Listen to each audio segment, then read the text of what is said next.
പറയാനുള്ളത് ഒരു നാറ്റക്കേസിന്റെ കഥയാണ് കേട്ടോ. കോഴിക്കോട് ബട്ടർ റോഡ് പാർക്കിലെ കക്കൂസ് മാലിന്യം ബീച്ചിലേക്കും പാർക്കിലേക്കും ഒക്കെ ഒഴുക്കിയതിൽ നടപടിയെടുക്കുന്നില്ല പോലീസും കോർപ്പറേഷനും. ഗുരുതര ആരോഗ്യ പ്രശ്നങ്ങൾക്ക് കാരണമായേക്കാവുന്ന നിയമലംഘനം നടന്നിട്ടും അധികാരികൾക്ക് മിണ്ടാട്ടമേ ഇല്ല.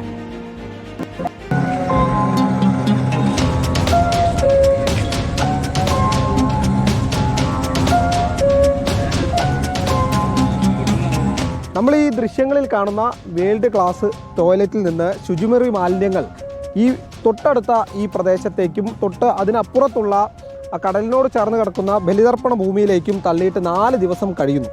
ഈ സംഭവത്തിൽ കുറ്റക്കാർക്കെതിരെ ഇതുവരെ ഒരു നടപടിയും സ്വീകരിച്ചിട്ടില്ല എന്നുള്ളതാണ് വാസ്തവം. ഈ വിഷയത്തിൽ ഈ പ്രദേശത്തെ ജനങ്ങളും പ്രതികരിക്കുന്നുണ്ട്.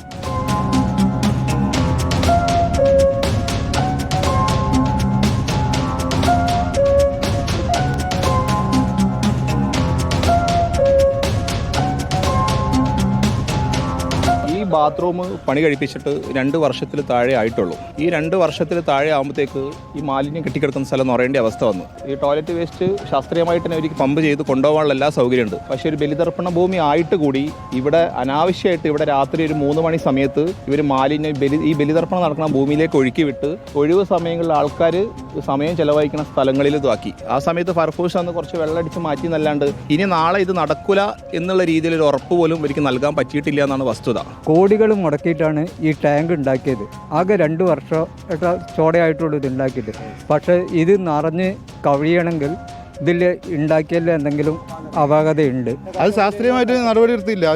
ഈച്ച വന്നിട്ട് മുട്ടട്ട് വിരിയും, അതിൻ്റെ അണുക്കളും മറ്റേ ശരീരത്തിലേക്കൊക്കെ എത്താൻ ചാൻസ് ഉണ്ട്. ഞങ്ങളെപ്പോലത്തെ ഒരു ആരോഗ്യം കുറഞ്ഞ ആൾക്കാരാണ്. ഞങ്ങൾക്കെല്ലാം വലിയ ബുദ്ധിമുട്ട് വരിക. കാരണം ഇതിൻ്റെ അണുക്കൾ വന്നു കഴിഞ്ഞാൽ ഞങ്ങൾക്കൊക്കെയാണ് ഇതിൻ്റെ പ്രശ്നങ്ങൾ കൂടുക.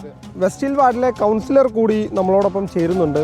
ഇന്നലെ വൈകുന്നേരം വരെ ഞാൻ വിളിച്ചപ്പോൾ ഒരു തരത്തിലും ഹെൽത്തിൻ്റെ ആക്ഷൻസ് ഒന്നും നടന്നിട്ടില്ല. അപ്പോൾ HI പറഞ്ഞത് അവരൊന്നും ചെയ്തിട്ടില്ല മാഡം എന്നുള്ള രീതി. അപ്പോൾ ഞാൻ പറഞ്ഞു നിങ്ങൾ എന്ത് ഇടപെടലാണ് പറഞ്ഞു. ഞങ്ങൾ നോട്ടീസ് കൊടുത്തിട്ടുണ്ട്, അവർ ഇതുവരെ ഒന്നും തുടങ്ങിയിട്ടില്ല എന്നാണ് അദ്ദേഹം എന്നോട് പറഞ്ഞത് ഫോണിലൂടെ. പോലീസ് സ്റ്റേഷനിലാണെങ്കിൽ നമ്മൾ അറിയാൻ കഴിഞ്ഞത്, പരാതി കൊടുത്ത ഞാൻ പോലും അറിയാതെ അത് സെറ്റിൽ ചെയ്തു എന്ന് ആണ് എനിക്ക് അറിയാൻ കഴിഞ്ഞത്. ഗുരുതര ആരോഗ്യ പ്രശ്നങ്ങൾക്ക് വഴിവെക്കുന്ന നിയമലംഘനമാണ് ഇവിടെ നടന്നിട്ടുള്ളത്. എന്നിട്ട് പോലും അധികാരികൾ നടപടി സ്വീകരിക്കുന്നില്ല എന്നുള്ളതാണ് അത്ഭുതം. വീഡിയോ ജേർണലിസ്റ്റ് ഷെനിൽ കണ്ണനൊപ്പം reporter Sonal Krishna, in Reporter, Kozhikode.